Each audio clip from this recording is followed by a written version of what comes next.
আমি বলেছি যে নির্বাচনটা কে করবে, নির্বাচন কাকে আমি বিশ্বাস করব, এই 54 বছরে যাদেরকে আমি বিশ্বাস করে 32 বছর ধরে একটা আন্দোলন করে আমি যা সমাপ্তি করতে পারি নাই, কাকে বিশ্বাস করব আমি? আপনারা তো বড় বড় কথা বলে যাচ্ছেন, বড় বড় থিওরি দিয়ে যাচ্ছেন, করবেটা কে? সংস্কার কে করবে? সংস্কার কার মধ্যে আসা দরকার ছিল? সবচেয়ে যারা রাজনীতি করছেন, যারা রাজনীতিবিদ, তাদের মধ্যে কি কোনো পরিবর্তন আসছে? তো তারাই তো ইলেকশন করবে। নতুন পার্টি যারা হচ্ছে, তাদের মধ্যে কি আমি কোনো পরিবর্তন আমি দেখেছি? আমি তো দেখিনি কোনো পরিবর্তন, আমি দেখছি না। কিন্তু বলুন, এই যে লাও সেই কদু, তারাও তো শুনছি এরকম ভাবে চাঁদাবাজি হচ্ছে, অমুক হচ্ছে, তমুক হচ্ছে। রোজগারের ব্যবস্থা যে সিস্টেমে ছিল সেই সিস্টেমে চলতেছে।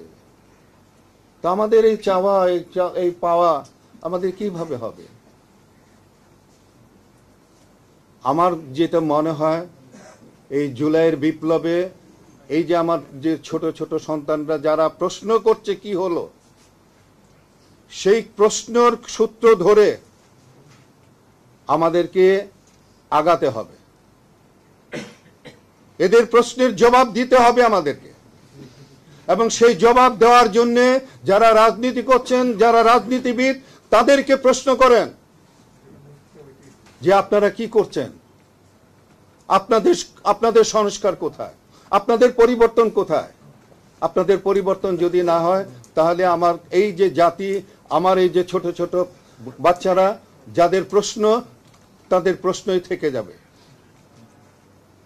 তো আমি সময় আসলে নাই, আমি আরো বলার ইচ্ছা ছিল, কিন্তু আমি আর বলতে চাই না। আমি শুধু এটুকুই বলতে চাই যে রাজনীতিবিদরা তাদের সুস্থ মস্তিষ্কের উদয় হোক, যারা রাজনীতি করবেন মানুষের জন্য, যারা করবেন, আমাদের বাচ্চাদের প্রশ্নের উত্তর যারা দেবেন, তারা রাজনীতি করুন। সেই মন মানসিকতা তাদের তৈরি করুন, না হলে কোনো কিছুতে হবে না। তারপরে আমি বলবো যে স্থানীয় সরকার নির্বাচনটি আগে হওয়া উচিত, এবং আগে হলে পরে অনেকটা উপকারী হবে। ধন্যবাদ সকলকে।